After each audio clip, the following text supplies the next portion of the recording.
Welcome back to the Daily Dean again. This is number 3. So, I want to talk about something very interesting and possibly existential crisis inducing. There was this popular fella, his name was Carl Sagan, and he popularized this idea of condensing the entire 14 billion year timeline of the universe into a little itty bitty calendar year, right? What that means is the very instance the year begins, January 1st, midnight, that's the Big Bang, the beginning of the universe. And currently the time right now is midnight, December 31st. So let's put some events on this calendar. The beginnings of galaxies begin to form around February and March, right? That includes the Milky Way. But galaxies are really large. What is it like? When did Earth form? You know, that's the bigger stuff. That's all we know. That's all we'll possibly ever be able to feel as normal, everyday people. Take a guess. September. Way later part of the year. Over half the year is already over, right? Think about how large that is. About 5 months since the galaxy forms, and the 8 months since the Big Bang. How could we ever manage to fit the rich, complex, evolutionary history of life as we know it into just 4 months? In comparison, it seems pretty small, but it gets even smaller.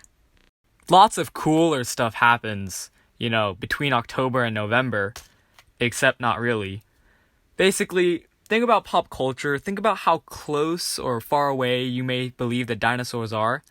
And it's surprisingly very close to human history in terms of the galactic, universal scale. December 26th, the dinosaurs rise. They're basically powerful species, and you may have heard of them. And they go extinct in 4 days later, December 30th. Interesting stuff. But here's the biggest part I want to bring up. When do humans form? December 31st, about 9 p.m. That's when our ancestors formed. And modern humans biologically occurred about 11:58 p.m. All of human history has been condensed into 2 minutes. In terms of the cosmic calendar, everything that we learn about in terms of culture, wars, conflicts, science, innovation. But those things are taking place over thousands of years. We weren't there for the original modern humans, so where did we start? I'm assuming you're a teenager watching this, so I want you to imagine every single experience you've ever had. Every single thought, emotion, relationship you've ever built,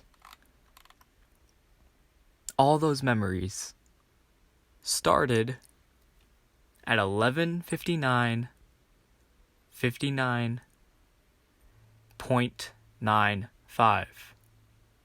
Your entire life, your entire history that you are aware of, the 15, maybe 14, 16, 17, 18 years you've been alive, is condensed into a fraction of a second. Like that.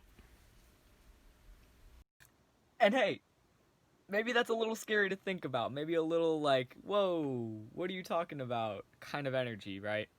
Because the entire life you've ever experienced is condensed into a fraction of a second. That is a lot to take in, right? If you haven't heard it before. So I hope it's enlightening in some sense, right? The universe is much more larger than we could ever imagine. Just the number 13.8 billion.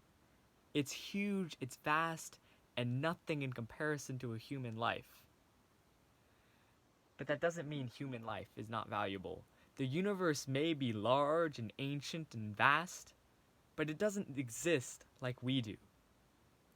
You're experiencing things the universe can't, as far as we know of.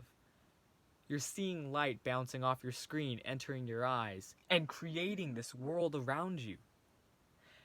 Sound becomes my voice or music, and that gives your experience value. You are making those things as we speak. You are feeling these things as we speak.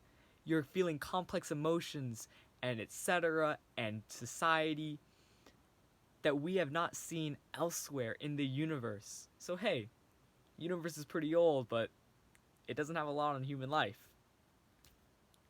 Thank you. You're valuable.